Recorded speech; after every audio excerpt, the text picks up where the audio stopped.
a lo que viene a ser el tema de hoy, la sesión de hoy. Hubo un cambio, Linet estaba, el día de hoy inicialmente estaba, ¿cómo estás, Linet? Estaba Hola, ¿cómo estás? la CEO de Perlantizer, Judy, y por razones de logística, bueno, fueron cambiados. Pido disculpas si no se hizo el cambio en su debido momento. Con relación al tema que vamos a hablar hoy, bueno, Linet tiene una amplia trayectoria en el campo contable, de creación de compañía e impositivo en los Estados Unidos durante un poco de tiempo. El nuestro desde hace ya un tiempo atrás, y es la que se encarga básicamente de lo que es la parte de las compañías, parte impositiva y cómo llevar a cabo una inversión ante un potencial inversionista de la manera más adecuada. Y bueno, aquí tenemos a Linet con nosotros acompañándonos hoy el día de hoy. Sí, bueno, para ampliar un poco la introducción de Gilberto, bueno, Linet es la que nos colabora con todo lo que son las transacciones de inversionistas extranjeros. Como les comentaba ayer, pueden conseguir muchos contadores aquí en el sur de la Florida, pero no todos están especializados en trabajar con inversionistas extranjeros. Por poner un ejemplo, desde el momento que se realiza, que está pensando el inversionista extranjero en hacer la compra de la propiedad, y ahí se tiene que tomar en cuenta todos los aspectos impositivos y legales al comprar la propiedad, ¿no? Ya Lina nos va a explicar un poco cuál sería la diferencia si una persona compra una propiedad como persona natural o como persona jurídica, ¿no? Cuáles serían los beneficios, los pros y los contras de cada uno. Pero definitivamente hay que tener en cuenta todo esto desde el momento que tenemos al inversionista pensando en invertir en los Estados Unidos, porque esto hay que hacerlo antes de que este inversionista compre la propiedad, ¿no? Entonces, bueno, para no quitarle mucho tiempo más a Linet. Linet, estás en mute. Si quita el mute para que te podamos escuchar. Okay, Sí. listo. Gracias. Buenas tardes y gracias Gilberto y gracias Ernesto por la invitación una vez más de participar con ustedes. Bueno, estamos aquí, hoy vamos a hablar un poquito sobre cómo hacer esa inversión, cómo guiar a esos clientes, prospectos de clientes que tienen de la mejor manera. Y como yo siempre digo, es importante el realtor, la verdad es que crea una muy buena imagen, tener por lo menos una idea básica de que, o sea, y causar esa impresión también de que pueden darle el consejo adecuado al cliente, la manera en que deben comprar, las opciones que tienen, y bueno, y guiarlos un poquito hacia la planificación, como decía Ernesto, planificar desde un principio, ¿no? Para que ese cliente de ustedes, claro, les va a comprar, qué sé yo, pero cuando vaya a vender también se sienta que le dieron un buen consejo y que estuvo planificado desde el principio y que no hayan sorpresas cuando de repente hay una ganancia significativa. Entonces, sin más, vamos entonces a empezar con la presentación. Voy a share the screen. Puedo ya, ¿verdad? Gilberto, le das. Yo creo que sí. Déjame ver. Ya. Sí, pero creo que... aquí. ¿La ven allí? Sí. Sí, ok, perfecto. Bueno, vamos a hablar un poquito, como dije, sobre lo que es la creación de la empresa, pero primero vamos a ver qué es lo que debemos hacer, qué debemos recomendarle al cliente. Hay diferentes razones por las que un prospecto, un inversionista quiere adquirir una propiedad. Y bueno, puede ser que sea una inversión familiar, porque puede ser que la quieren como una casa de vacación, puede ser alguno otro, dice yo voy a invertir mi dinero aquí, quiero que se pague sola la propiedad, voy a alquilarla porque no estoy aquí, no la vamos a ir usando por ahora, qué sé yo. Entonces, para saber si queremos, si este cliente le conviene o quiera, porque a veces no es realmente lo más conveniente, pero lo que su cliente, digamos, desea hacer de acuerdo a lo que tiene en mente, tenemos que ver si es mejor a título personal o bajo una entidad jurídica, que en el caso de ellos tiene que ser una corporación regular, no small corporation, una corporación regular o una LLC. Entonces, lo primero que se busca es, ¿para qué quieren la propiedad? Ok, si la quiero para uso personal, quiero que mis hijos vayan de vacación, vamos toda la familia de vacación, o voy a tener un hijo que va a ir a estudiar a los Estados Unidos, la quiero como una casa para que mis hijos vivan ahí mientras están estudiando. De repente trabajo mucho, viajo mucho por el trabajo, quiero una casa allá, en vez de estar quedándome en un hotel, y si tengo una inversión. Ese tipo de inversión realmente es muy común que se haga a título personal porque no hay, digamos, ningún riesgo en cuanto a que van a alquilar y que pudiese haber algún tipo de demanda por cualquier cosa, un accidente, qué sé yo. Entonces, es uso personal y normalmente lo que se hace allí, como no va a haber un ingreso, realmente se puede poner a título personal, no hay que reportar prácticamente nada, a menos que se quiera. Hay personas que lo hacen y sí hay ventajas para hacer eso. Vamos a ver un poquito de eso un poquito más adelante. Eh, en cambio, por ejemplo, si es una inversión que quieren alquilar, eh, posteriormente van a venderla, qué sé yo, van a tener un inquilino y muchas cosas pueden pasar en la propiedad. El dueño no está aquí, el inversionista no está aquí, de todas maneras lo va a estar alquilando una tercera persona, nadie está ahí para ver qué pasa. En el caso, por ejemplo, de que hay una demanda porque alguien se accidentó en la propiedad, qué sé yo, eso no se ve todos los días, pero se da, sí se da. Entonces, por eso es que muchas personas, sobre todo los extranjeros, como no están aquí, y sienten como que algo como que no está totalmente bajo el control de ellos, piensan en crear una sociedad, lo que también pues facilita el tener la propiedad y la manera en que se maneja y se reporta. Entonces muchas personas buscan lo que es la LLC, que es lo que en nuestros países se llama una sociedad de responsabilidad limitada. Y buscan mucho ese tipo de sociedad porque, como lo dicen, la responsabilidad es limitada. Si hay alguna demanda por cualquier razón, ¿verdad? Está limitado, la demanda, por lo que el monto por el que pueden demandar está limitado a los activos que están dentro de la LLC o de la Sociedad de Responsabilidad Limitada y no iría contra otros posibles activos que ese dueño pueda tener, como puede tener aquí en los países de uno se da mucho, que traen ese dinero y lo ponen aquí en una cuenta de banco, puede tener una cuenta de inversión, de acciones, de bonos, lo que sea. Entonces, como no está dentro de esa LLC, es bien importante, porque a veces hay gente que viene y compra la propiedad y dice, ay, aprovechar que tengo la LLC, voy a poner todo ahí, van y abren una cuenta de banco, y van y abren una cuenta de inversión, y van y ponen todo allí. No, señores, no pongan nada más, ninguna otra cosa que la propiedad allí, porque si hay un problema con la propiedad, lo que está dentro de esa LLC está expuesto dentro de una demanda, ¿ok? Y no estoy diciendo que los van a demandar al día siguiente, pero uno nunca sabe, existe la posibilidad. Entonces, teniendo una corporación, teniendo una LLC, se limita esa responsabilidad. Hay pros y contras, por supuesto, como todo. El tener la corporación en realidad en muchos casos es bueno porque, pues, por ejemplo, los dueños, sobre todo que son extranjeros, si algo le pasa a alguno, quedan las acciones, se transfieren las acciones, continúa, ¿verdad? Para efectos del impuesto de herencia y todo lo demás, sencillamente es la transferencia de las acciones. Entonces, es mucho más fácil.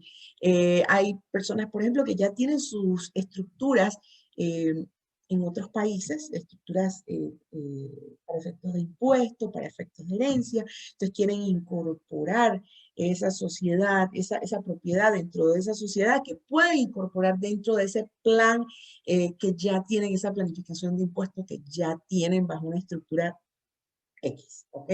Ya sea en su país o en otro país, ¿ok? Entonces, se crea la LLC también. Bueno, la corporación, la cosita con la corporación es que se paga el impuesto al nivel de la corporación si hay una ganancia, ¿ok? se liquida todo allí, pero el asunto está en que cuando van a distribuir la ganancia, no la inversión, que la inversión se regresa, pero si hay una ganancia y van a distribuir la ganancia, esa ganancia está sujeta a impuestos de dividendos. Entonces habría como que ese doble impuesto allí, por eso hay muchas personas que no les gusta, pero si es una corporación que van a mantener por mucho tiempo, van a reinvertir, qué sé yo, pues es viable. Tenemos la LLC, la Sociedad de Responsabilidad Limitada, y mucha gente busca esto por digamos que es más fácil manejarlo. Una cosita que se me olvidaba, la corporación, echando un poquito para atrás, la corporación está sujeta también al que tiene que declarar, la empresa tiene que declarar federal, pero también tiene que declarar en el estado. En el caso de las LLC, en el estado de Florida, declara federal con Hacienda, ¿ok? Pero no declara en el estado, a menos que el dueño sea una corporación. Entonces es mucho más fácil manejarlo para estas personas extranjeras. Ahora, hay una cosita. Si van a hacer una LLC, los dueños de esa LLC tienen que declarar también. ¿Por qué? Porque la LLC declara, pero si hay una ganancia, por ejemplo, el impuesto no se paga a nivel de la LLC, se paga al nivel de los dueños. Entonces, cada dueño de esa LLC tiene que recoger la porción que le corresponde dentro de la LLC, ya sea una ganancia o sea una pérdida también, y tiene que declarar. Entonces, nos encontramos con personas que me dicen, a veces vienen de ciertos países en donde, pues, qué sé yo, políticos, problemas de secuestro, problemas de cuánta cosa, o sencillamente no quieren que se sepa que tienen esta propiedad o esta sociedad, ¿verdad? Entonces, prefieren no entrar tampoco al sistema del IRS, el sistema de Hacienda, porque para tener una LLC tienen que ingresar al sistema, tienen que tener un número de identificación, tienen que hacer una declaración todos los años, tanto la LLC como los dueños de la LLC. Entonces, hay gente que me dice, no, yo no quiero un número, yo no quiero estar en el sistema. Bueno, entonces, si no quiere estar en el sistema, no podemos ir por la LLC, tiene que ser una corporación. Entonces, por eso les digo, a veces, para uno funciona la corporación, para otro funciona la LLC. Muy popular la LLC, es lo más popular que hay ahora mismo para hacer una inversión, es la LLC, pero no a todo el mundo, ¿ok? Le conviene. Cada situación es diferente, cada inversionista es diferente, cada quien puede tener una estructura diferente, cada quien, dependiendo del monto también que va a invertir. Hay diferentes factores que hay que tener en cuenta para tomar esa decisión. Entonces, cuando usted tiene un cliente que no sabe exactamente qué es lo que quiere hacer todavía, entonces ahí es donde tenemos que darle así como una ayudita, ¿no? ¿Qué es lo que usted quiere hacer? Porque por otro lado, también, sea una corporación o sea una LLC, tienen que mantener la entidad jurídica y hay que renovarla todos los años. Eso tiene un costo. Entonces hay un costo con el Estado para renovarla. Hay un costo para hacer la declaración de renta. Si es la corporación, ok, la declaración de renta de la IRS y la de Florida. Pero si es una LLC, es la declaración también de la LLC, más la declaración de los dueños. Entonces también se va haciendo el costo y hay personas que me dicen, yo no quiero gastar más. Yo la dejo a título personal y ya. Yo declaro lo que tengo que declarar en mi declaración de renta personal. Y eso está bien también. Eso no está mal. Para los que quieren hacer la inversión a título personal, que sencillamente no quieren una corporación, también está bien, lo pueden hacer a título personal y pueden conseguir, por ejemplo, un seguro ¿cómo se llama? De liability, o sea, que si hay un accidente en la propiedad, ese seguro cubre. Yo no soy agente de seguros, corredora de seguros, así que no tengo idea del monto, pero Sería sí, de daños a terceros, pues. ajá, exacto, de daños a terceros, porque por ejemplo, si tienen una persona a la que le están alquilando, ok, esta persona invita a alguien a su casa, alguien se cayó allí, se quebró una pierna, ahora dice no puedo trabajar, ahora me tienen que retribuir por ese trabajo que no pude hacer, por ese dinero que no pude ganar. Aquí se inventan tantas cosas para demanda. Entonces, se tiene ese impuesto de daños a terceros, de accidente, que está incluido también dentro de ese liability, ¿verdad? Y le cubre. No estoy segura, no sé, Ernesto, si tú has escuchado de algún cliente que haya comprado seguro sobre la propiedad últimamente, no sé por dónde están los rangos, pero esa es una opción para el que no quiera comprar bajo la empresa y no tener ese costo adicional. Sí, va a depender si es un condominio, si es una casa, va a depender del tamaño, del costo. El valor asegurado. Sí, sí. Ajá, exacto. Entonces, es algo para tener en cuenta, ¿ok?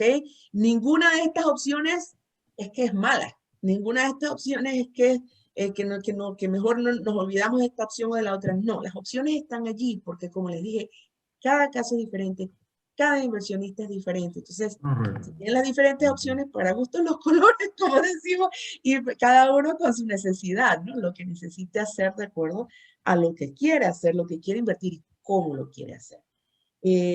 Ok, entonces, hay que tener ciertas consideraciones, como dije antes, hay que hacer una declaración de rentas.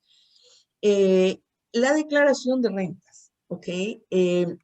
Realmente, si se está recibiendo ingreso, hay que declarar, porque hay un ingreso. Entonces, hay personas que vienen y me dicen, no, pero yo estoy perdiendo. Ok, bueno, está perdiendo, pero ¿sabe una cosa? Estamos hablando que a veces tengo personas que me dicen, no, yo tengo, con lo que yo pago de asociación, con lo que yo pago de impuesto al año y qué sé yo, son miles de dólares de pérdida que tengo. Bueno, usted sabía que aunque usted tenga una pérdida, ¿ok? Ok, va a gastar un poquito en hacer una declaración de renta. No va a gastar $1000 en hacer una declaración de renta probablemente, pero ¿sabe qué? El beneficio que le va a dar posteriormente vale la pena hacer una declaración de renta. ¿Por qué? Porque aunque usted tenga una pérdida, esa pérdida se acumula. Que no va a tener una ganancia, no tiene que pagar. Es verdad, probablemente el IRS no lo va a corretear porque no tiene una ganancia y no le debe impuestos. Pero es en el mejor interés de su cliente hacer una declaración de renta, sobre todo cuando tiene una pérdida. ¿Por qué? Se acumulan las pérdidas. Y al cabo de 7, 8 años dice, mira, yo quiero vender esta propiedad, me están ofreciendo un buen precio, un buen dinero, voy a hacer una buena ganancia aquí, yo voy a vender y voy a invertir en otra cosa, qué sé yo. Bueno, se llegó el momento y señores, tenemos una ganancia y le toca pagar el impuesto. Yo no quiero pagar impuesto. ¿Por qué tanto impuesto? Bueno, porque tiene la ganancia. Pero ¿sabe qué?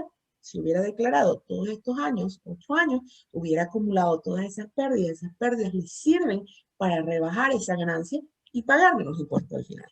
Entonces, es un beneficio, en realidad.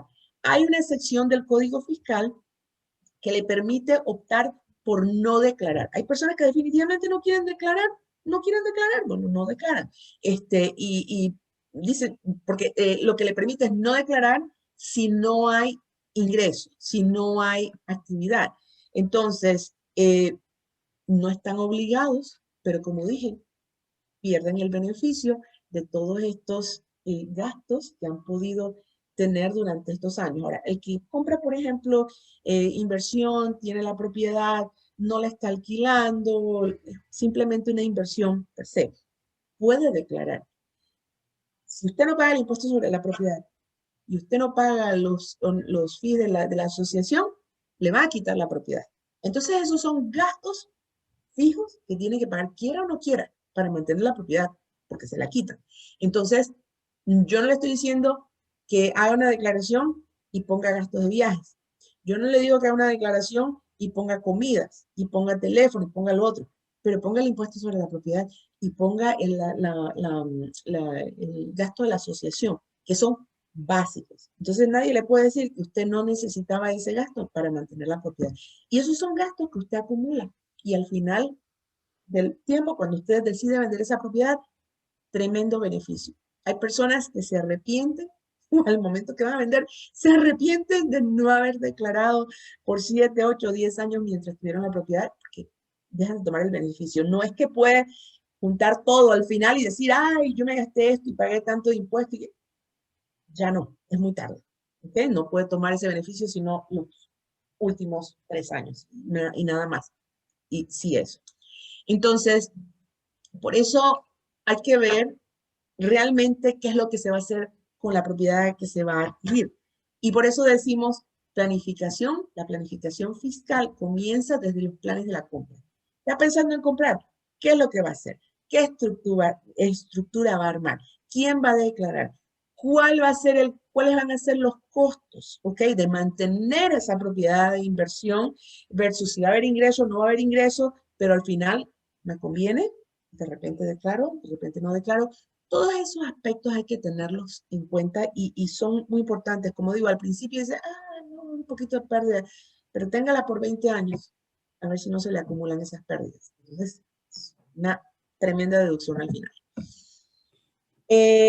Bueno, hasta aquí la parte de lo que es adquirir la propiedad. Como dije, es bien importante que se planifique esto. Yo, o sea, he tenido casos que me llegan clientes y me dicen, sí, yo tengo una LLC. Y aunque no lo crea, viene con esa LLC y dice, usted puede hacer mis taxes, usted puede hacer mi declaración de rentas. Claro, ¿cómo no? Con mucho gusto, venga. Y cuando le digo, bueno, pero, ¿y usted ya tiene el número de identificación? No, ¿para qué? Porque va a declarar es la compañía.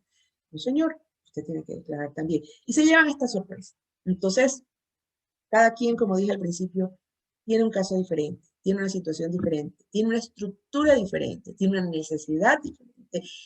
El país donde está puede ser una excepción también y puede ser que no quiera esto porque no le conviene esto, sino lo otro. Entonces, para lo que uno es perfecto, para otro puede ser muy inconveniente tenerlo de esa manera y para unos que lo consideran, no, esto no es para mí, para otros es la estructura perfecta. Entonces, hay que ver caso por caso, pero lo importante es que ustedes sepan que hay las opciones y que pueden decirle a sus clientes, mira, hay diferentes opciones, tal y cual, pero podemos ayudarte, ¿qué tienes? De repente, o sea, pueden enviarlo acá, les podemos dar ideas, le podemos dar opciones de acuerdo a lo que necesite y que su cliente pueda armar un plan, porque al final de cuentas le van a vender la propiedad ahora, pero ¿sabe qué? En unos años, cuando decidan vender, los van a llamar de nuevo para que vendan esa propiedad y posiblemente para que les busquen una propiedad nueva. ¿Por qué? Porque sienten que tienen un agente de bienes raíces que sabe del tema, que sabe que existen opciones, que no será experto, ¿ok? En decir esto y esto y esto y esto las opciones, pero que sabe que hay opciones disponibles allá afuera. Entonces, creo que eso da una muy buena imagen. Entonces, vamos a hablar un poquito aquí de lo que es el FIRPTA. ¿Qué pasa? Para aquellos que compraron a título personal, ¿ok? Y esto es bueno mencionárselo al cliente cuando va a comprar, porque sí, al final, porque nadie me dijo esto. El FIRPTA, hay mucha gente que dice, wow, yo no quiero saber de eso, yo no quiero saber de FIRPTA. No, no, no, no, no, no. Eso es un problema. No, el FIRPTA no es un problema, ¿ok? Es sencillamente, hay que saberlo manejar, ¿ok? Entonces, para aquellos que compraron a título personal, para aquellos que compraron con una LLC, pero que tiene un solo miembro, ¿ok? Al momento en que venden, ¿ok? Y no solamente las LLC o personal, puede ser si tienen una entidad extranjera, puede ser también un fideicomiso extranjero, todo lo que sea extranjero, bajo que el nombre aparezca en el título de la propiedad, al momento de venderlo, está sujeto a la famosa retención del FIRPTA. ¿Y qué es lo que es el FIRPTA? Bueno, el FIRPTA es sencillamente una herramienta, ¿ok? Una ley que creó el gobierno de los Estados Unidos, ¿verdad? ¿Para qué? Para que aquellos que venden, y sobre todo aquellos que tienen una ganancia cuando venden la propiedad, que no se nos pierdan, que no vendan y se llevaron su dinero a su país y no los vemos más, ¿verdad? Entonces, la idea es que al momento de vender, la compañía de título o el abogado que está haciendo el cierre debe retener por ley el 15% sobre el precio de venta. Entonces dices, ay, pero nosotros no queremos esto, ¿por qué? Bueno, primero es por ley, ¿ok?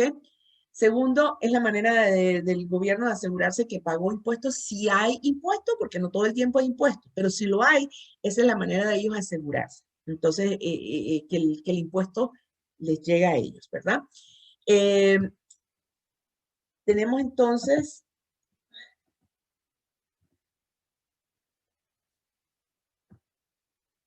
ok. Como dije antes, el 15% sobre el precio de venta, no es sobre la ganancia, ¿ok? Porque quienes me dicen, oye, pero yo compré por 300 y mira, ahora me toca comprar por 250, ¿cómo me van a retener esto si yo tengo una pérdida? Bueno, allí vamos. Más adelantito, ahora después de esto, vamos a hablar un poquito de esto y después les voy a explicar las opciones que hay, ¿ok? Para, digamos, trabajar alrededor de ese 15% de retención, ¿verdad? En este caso, esto del FIRPTA, esta ley, ¿verdad? El gobierno hace al comprador responsable por la retención de impuestos.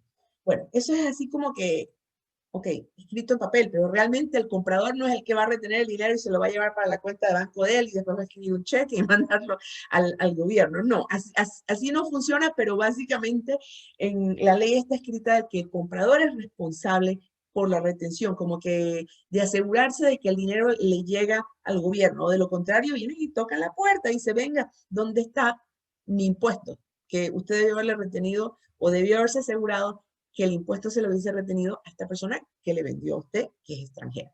Entonces, ¿en qué es que se retiene el 15%? Cuando es básicamente, piénsalo así, una persona o una entidad que sea extranjera, ¿verdad? Y está cambiando el título de la propiedad que tiene. ¿Por qué? Porque puede ser a través de venta, puede ser a través de una liquidación, puede ser una transferencia, puede ser herencia, ¿ok? Siempre que va a cambiar el título y la persona es extranjera, hay que hacer la retención, ¿ok? Entonces, a veces se da el caso, por ejemplo, que hay parejas en donde, por ejemplo, la esposa es ciudadana americana y el esposo es extranjero. Van a vender la propiedad. Bueno, resulta que la mitad, porque son dos, mitad y mitad, está sujeta la mitad al 15% la que corresponde al esposo que es extranjero. O sea, la regla aplica siempre que esté en el título una persona o una entidad extranjera. Entonces, ¿quién es una persona extranjera? Puede ser una corporación, puede ser una sociedad de responsabilidad limitada, puede ser un fideicomiso, ¿ok? Y todas estas personas que son extranjeras. Pero entonces hay que tener un cuidadito aquí, sobre todo ahora que tenemos tantos inmigrantes, especialmente de Latinoamérica, ¿verdad? Acá en los Estados Unidos, y se quedan y están acá ya por varios años, no tienen tarjeta de residente, no tienen green card, ¿ok? No se han hecho ciudadanos, no tienen, digamos, la legalidad, residentes legales, por decir así, pero son residentes para efectos de impuestos. Esas personas no están sujetas al FIRPTA. ¿Por qué? Porque hay una parte de la ley que dice que cuando usted está aquí en los Estados Unidos y cumple con un número de días específicos presente en los Estados Unidos, como mínimo, ¿verdad? Usted es residente para efectos de impuestos. ¿Y qué quiere decir esto? Que usted tiene que declarar como declara un ciudadano, como declara un residente, como declaramos nosotros aquí. Entonces, tiene que recoger todo el ingreso que ganó en cualquier lugar del planeta. Si le tocó ir a la luna, a ¿cómo es? La estación espacial, a trabajar por 6 meses allá, allá paga también, ¿ok? Porque es considerado residente para efectos de impuestos. Entonces, se requiere una declaración de rentas en el año siguiente que se vende. O sea, que este extranjero no es que solamente va a vender y le retiran el impuesto y nada, no. Tiene que hacer una declaración de rentas en el año siguiente, aun cuando tenga pérdida. ¿Por qué? Porque la compañía de título va a reportar el precio de venta, lo va a reportar al gobierno. El gobierno sabe que esta persona vendió la propiedad, pero el gobierno no sabe por cuánto la compró. Entonces, en los ojos del gobierno, esta persona vendió por $300,000 y dice, me debe impuestos por 300,000. Entonces, por eso, la persona que vende tiene que declarar y mostrar, ok, tu precio de venta, pero aquí está mi costo, esto fue lo que me costó y aquí está, yo tengo pérdida, no debo. O tengo una pequeña ganancia, tengo que pagar el impuesto, ¿verdad? Pero entonces el gobierno se retiene ese 15% por adelantado para asegurarse que cada quien va a hacer su declaración de rentas y va a reportar lo que tiene que reportar. Y como quien dice, allí nos arreglamos cuando haces la declaración de rentas. Como que te amarro ¿ok? Y tenemos que ver qué es lo que realmente tienes, si tienes una ganancia o tienes una pérdida. Para este caso, un número de identificación es necesario, lo que les hablaba en antes, tienen que entrar en el sistema. Igualmente aquí, aunque no tengan una LLC que tienen que declarar y todo lo demás, necesitan un número de identificación cuando venden la propiedad. ¿Por qué? Porque les van a retener ese impuesto. Y ese impuesto tiene que ir amarradito con un número de identificación, porque si no, ese dinero se pierde y demora años, años en conseguirse ese dinero de vuelta. Entonces es bien importante eso de que no quiero un número. Desafortunadamente es la única manera de usted poder recobrar el dinero o parte del dinero lo que le corresponde. Entonces tiene que hacer una declaración de renta, pero tiene que tener un número de identificación. Hay dos opciones en las que, por eso les dije antes, ese FERTA, esa retención de FERTA, no es el final del mundo y no es tan malo tampoco. ¿Ok? Sencillamente tiene que ponerse a pensar que de alguna manera hay que asegurar, el gobierno tiene que asegurar que va a cobrar lo que tiene que cobrar. Entonces, hay dos formas de manejar esta retención que le van a hacer. Obviamente nadie quiere que le retengan 15% o el 10% porque hay unas opciones en donde le hacen, la retención es menor porque la venta es hasta, o sea, $300,000 o por debajo de $300,000 y el comprador va a vivir allí y tiene que firmarle un documento en donde declara bajo juramento de que va a vivir allí en los próximos 2 años, por lo menos la mitad del año, de los próximos 2 años, el comprador o un familiar directo del comprador. Entonces, esa es una opción para reducir un poco la retención. La primera opción, y siempre digo que voy a cambiarle en la presentación, vamos a hablar de la opción B que tenemos allí, la retención del impuesto, porque es la más fácil, la más sencilla. Vamos a hablar rapidito de eso. La retención del impuesto y el envío a la IRS. Se le retiene el 15% o el 10% si tenemos esta reducción especial, ¿ok? Si va a vivir la persona ahí, y todo lo demás es cero, si es hasta 300,000, pero si es entre 300,000 y 1,000,000, entonces es un 10%. Este dinero que le retuvieron, sencillamente se dice, no, bueno, que lo retengan y lo mandan al IRS y el otro año yo recobro el dinero. Esa es la manera, como decimos, la manera simple, ¿ok?, de hacer este trámite. Obviamente, a quien le gusta que le retengan este 15% en enero, febrero y que no lo vuelve a ver esa porción hasta el próximo año, en febrero, marzo o abril, cuando haga una declaración de renta. Nadie quiere esto. Sin embargo, hay personas que les conviene hacer esta parte, ¿ok? No todo mundo, aunque parezca así como que raro, no a todo mundo le conviene hacer la otra opción y le conviene esta mejor. Entonces, ¿qué pasa? Se retiene el impuesto, la compañía de título envía ese dinero por obligación, por ley, tiene que enviarlo dentro de los 20 días siguientes al cierre al gobierno. Y ahí tiene que ir el número de identificación o la aplicación para que le den el número de identificación, ¿ok? Porque el IRS tiene que tener a dónde aplicar ese dinero, si no, queda en el aire.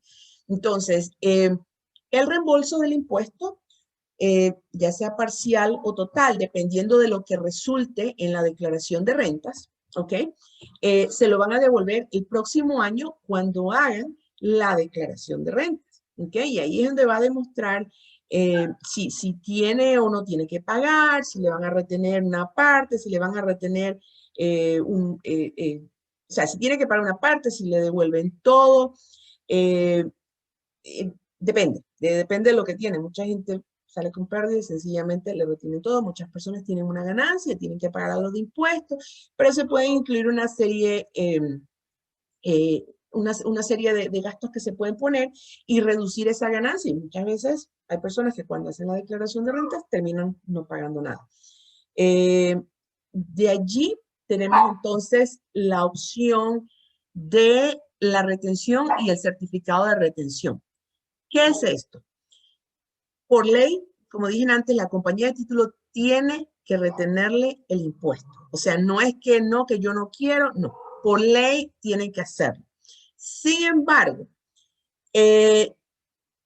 hay la opción de mostrarle al IRS, al gobierno, de que usted no tiene una ganancia.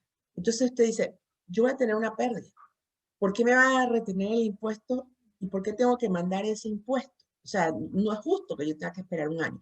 Entonces, se hace un paquete, se arma un paquete, que tiene unos formularios, por eso dice el formulario 8288B, que es la aplicación para el certificado de retención, lo que en inglés llamamos el Withholding Certificate, que probablemente lo han escuchado o lo van a escuchar. Entonces, se prepara el paquete con este formulario, ¿verdad? Se demuestra que en muchos casos hay una pérdida, ¿ok? Ni siquiera hay una ganancia, pero se le demuestra al IRS que hay una pérdida. Entonces, este trámite demora en aprobarse en tiempos normales, aproximadamente un promedio de 90 días. No quiere decir que el día 90 va a llegar la carta diciendo que está aprobado, pero en un promedio puede ser 80, puede ser 90, puede ser 120, a veces 150 días. Ahorita mismo está un poquito atrasado porque pues con la pandemia la IRS estuvo cerrado como por 5 meses, sobre todo esa sección de internacional. Entonces están un poco atrasados y están demorando un poco más. En vez de 3 meses, estamos viendo casos que están demorando 5 o 6 meses. Pero si usted vende una propiedad en enero y le van a aprobar esto en el mes de junio, todavía sigue siendo mejor que esperar el próximo año, febrero o marzo, a presentar una declaración de rentas y que le devuelvan el dinero. Entonces, esa es la ventaja de hacer la aplicación para el certificado de retención, porque usted puede recibir ese dinero antes de ese año. Ahora usted me va a decir, bueno, al final del año no, porque ya está al final del año y yo puedo hacer una declaración de renta. Bueno, ¿qué les parece? Que la IRS tiene que estampar el formulario que le mandan con el dinero. Y nos ha pasado que estamos en diciembre y la persona dice, no, ya, yo hago mi declaración y que me devuelvan mi dinero. ¿Y qué sucede? Le estampan el documento en la fecha de enero del año siguiente. Y esta persona tiene que, cuando es así, usted tiene que esperar hasta el siguiente año. En otras palabras, por ejemplo, estamos ahorita en el 2021. O pongamos un ejemplo. Digamos que ustedes vendieron una propiedad en diciembre del 2020, que acaba de pasar, ¿verdad? Se envió el dinero, se envió el documento, el certificado. Esto es los que no hacen el certificado de retención, sino que los que envían el dinero. Enviaron en diciembre, ¿verdad? ¿Y qué pasa? Que todavía no ha llegado el formulario estampado. Y chances hay de que ese formulario estampado va a venir con fecha del 2021, lo cual, aun cuando la propiedad se vendió en el 2020, la hace para efectos de impuestos una transacción del 2021 solo porque ellos lo estamparon el 21.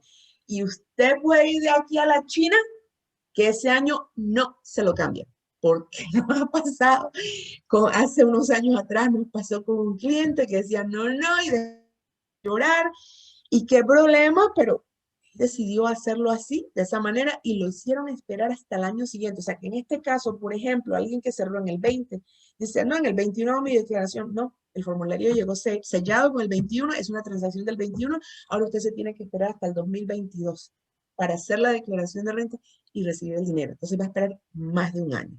Entonces, por eso ahora realmente casi todo el mundo opta por el certificado de retención, porque por lo menos sabe que aunque esté un poquito demorado y no sean los 90 días, van a ser, quizás sean 5 meses, pero por lo menos no es que se corra el riesgo de tener que esperar hasta el año siguiente.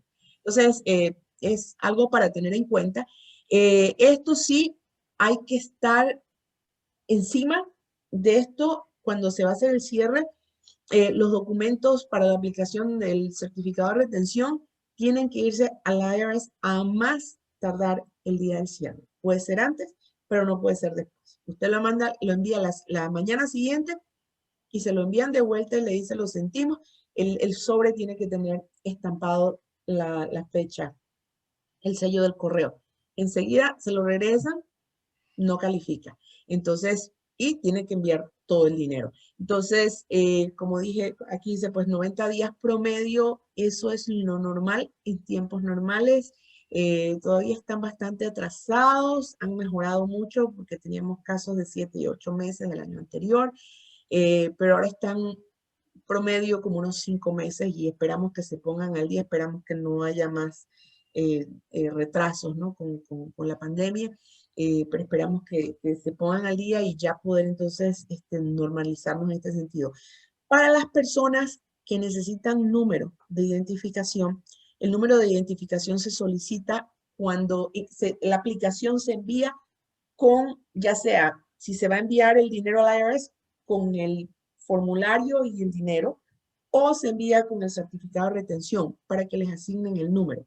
Ese trámite, normalmente 30 días, estaban bien atrasados también 3 meses. Esa parte sí se han puesto mucho al día y están llegando 30, 40 días, está llegando eso. Pero una vez que llega el número, queda todavía el certificado de retención por aprobar.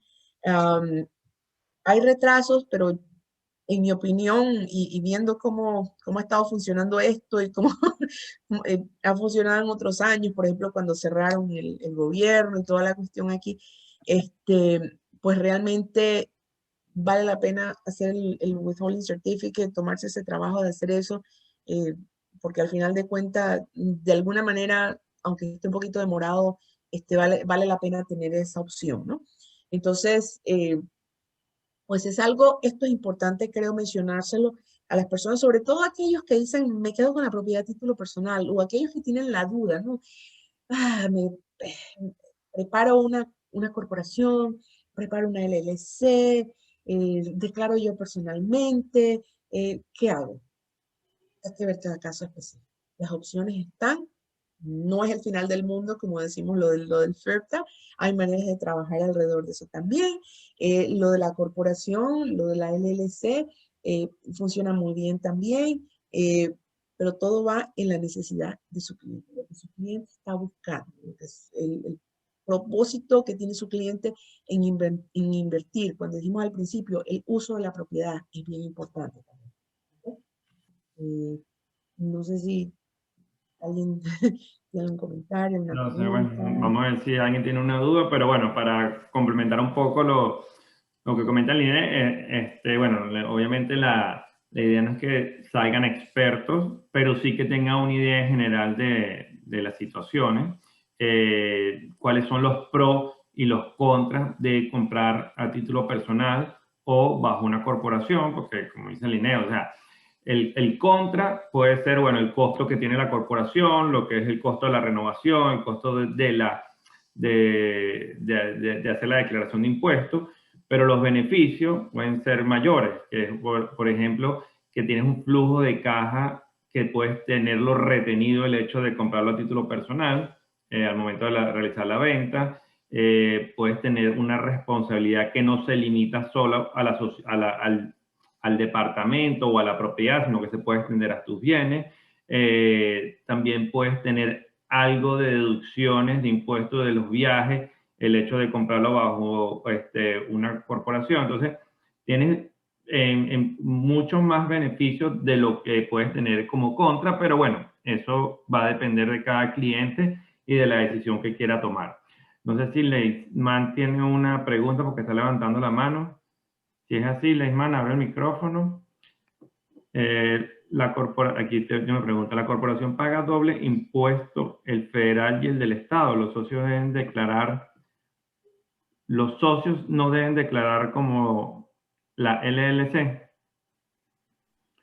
O sea, dos cositas, son diferentes. La corporación declara sola, ¿ok?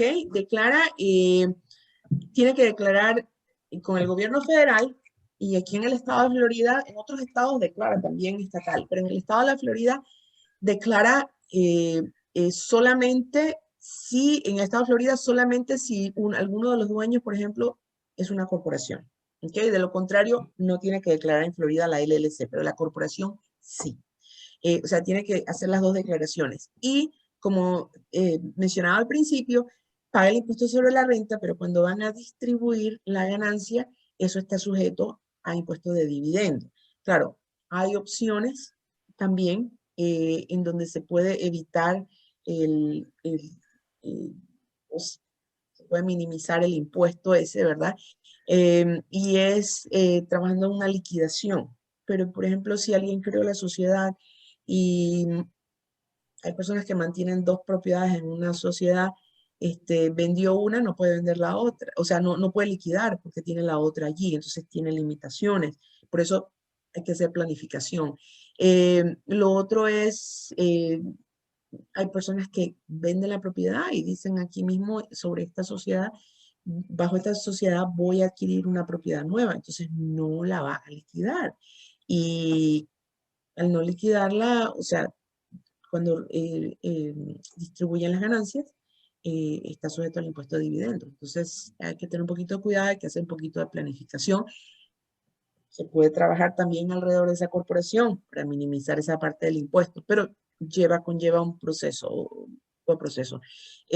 Con la LLC, solamente, o sea, lo que sí es que tendría que declarar la LLC, pero también tienen que declarar los dueños, porque los dueños son los que van a recoger, si hay una ganancia, por ejemplo, los dueños son los que van a recoger la ganancia y van a pagar el impuesto al nivel de la declaración de renta de los dueños. Entonces estamos hablando que son dos dueños, son tres declaraciones de renta, la de la LLC más la de no residente de los dos dueños. Entonces, hay que mirar, ¿no? El costo-beneficio o qué quiere hacer cada uno. Quizás el valor de la propiedad lo amerita. Es como, por ejemplo, hay personas que tienen ya estructuras fuera de los Estados Unidos y quieren sencillamente incorporar esta inversión dentro de la estructura que ya tienen. Entonces, conviene mucho a veces hacer la corporación para incorporarlo. Todo depende del tipo de estructura que tengan en el país donde tienen esa estructura. Hay diferentes situaciones, la verdad. Entonces, hay que ver cuál es la que más se ajusta, ¿no? Aquí tiene otra pregunta que dice, cuando hablamos entidad jurídica debe ser una persona natural para constituir debe ser más de una persona natural para constituir una LLC o corporación. Ok. Bueno, o sea, sí, bueno. Ajá, ok. Puede ser una persona, Exacto. puede ser una sola persona. La corporación puede ser una sola persona y no hay ningún problema. La LLC puede ser una persona, pero ese impuesto que hablábamos en antes, ¿verdad? Del FIRPTA, usted dice, no, pero esto es una LLC de aquí de los Estados Unidos, ¿por qué voy a tener retención? ¿Por qué? Porque cuando se tiene un solo dueño, ¿ok? Esa LLC es transparente. En otras palabras, la LLC vende y es como si el dueño la estuviera vendiendo de título personal. Entonces, si usted va a crear una LLC para tratar de evitar, ¿ok? Ese impuesto, ese FIRPTA, esa retención al final, tiene que asegurarse que tiene por lo menos dos miembros. Sí, exacto. Puede ser una sola persona, pero no estás ayudando en nada. No está cumpliendo el propósito. Bueno, sí ayuda. Sí ayuda. Claro, por lo menos lo más importante, que es la retención, igual te la van a hacer. Entonces, por eso se aconseja siempre que tenga al menos dos miembros la LLC para evitar esta retención. Exacto. Y si la persona lo que está buscando es protección, que está expuesto a cualquier cosa, pues puede hacerlo como una persona, porque no le importa que al final pues va a tener la retención del impuesto ese. Hay personas que lo hacen por seguridad, ¿no? Para proteger porque pueden tener otros activos también, ¿ok? Puede tener varias propiedades, puede tener diferentes LLC, lo que sea, y no quieren que le toquen esos otros activos, entonces limita exponerse al limitarlo a la sociedad. ¿Ok? Otra pregunta. Si dos extranjeros crean una LLC en Estados Unidos, ¿igual les aplican la retención del 15% de la venta? No, porque hay una regla en que dice que la LLC, ok, es una sociedad dentro de los Estados Unidos. Si es un miembro, ok, ahí aplica porque es como si estuviera vendiendo el miembro ese. Pero una vez que tenga dos miembros, no importa si todos los miembros son extranjeros. Al tener más de un miembro, automáticamente la LLC es considerada Local. un partnership, como un partnership local. Ajá. Entonces, al ser un partnership, no importa si tiene dos miembros extranjeros y dos miembros de aquí, no importa si tiene tres miembros extranjeros, no importa de dónde sean. Es más de uno, es un partnership, no está sujeto al impuesto. A la retención. A la retención de impuestos, sí. Bueno, espero que Nelly te haya quedado clara la respuesta. No veo otra pregunta por acá. Como les comento, bueno, lo importante es que sus clientes vean que detrás de nosotros hay un equipo de asesores. Hoy está Linet, que es socia de una firma de contadores aquí en los Estados Unidos. Por eso que les decía que aprovecharan al máximo estas exposiciones que vamos a tener a lo largo de la semana.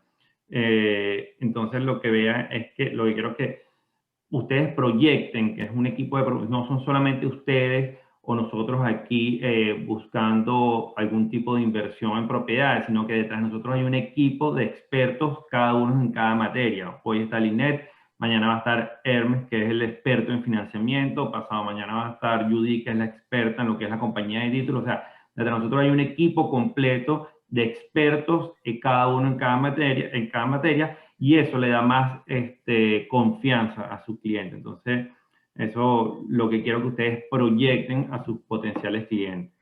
Y Ernesto, trabajamos entre nosotros también. Porque Claro, nosotros claro. contadores y trabajamos con Judith, con la compañía de título de Judith, o sea, todos somos, o sea, es un equipo completo sí, es un... con Grenada. Y bueno, no sé si Gilberto quieres agregar algo más para finalizar. Sí, bueno, básicamente, un poco lo que están hablando ustedes, somos un equipo o prestamos un servicio integral a todo el cliente, entiéndase el potencial cliente inversor o aquel cliente que ya tiene una propiedad en los Estados Unidos.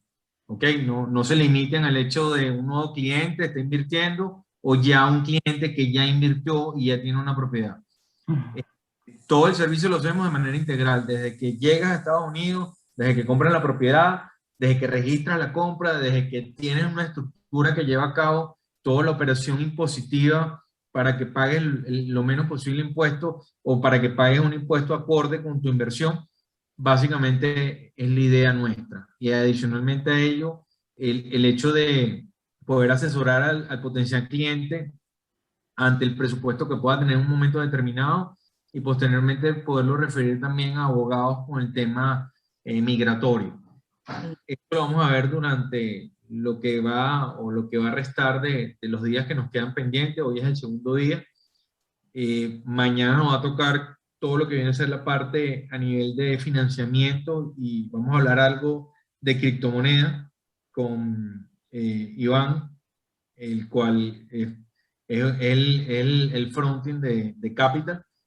Y un poquito la idea era, como bien dijo Ernesto, como bien dijo Linet, tener una visión integral, mucho más allá de generar un experto, tener una visión integral de cómo es el proceso de creación de una compañía y cómo es el tema impositivo en los Estados Unidos a la hora tanto de la compra como de la venta. Bueno, perfecto. Bueno, no veo más preguntas. Espero que hayan aprovechado la charla de hoy. Muchas gracias a todos por participar y nos vemos mañana entonces a la misma hora con lo que vamos a hablar de financiamiento y criptomonedas. Y Que tengan estamos a la buenas orden. tardes. Cualquier cosa, cualquier Seguro. pregunta, consulta, estamos a la orden con mucho gusto. Gracias, Linet. Gracias a ustedes. Gracias a ustedes Gracias. por permitirme compartir esta información con Gracias a ti ustedes por tu y sus tiempo. realtors. Gracias. Hasta luego. Bueno.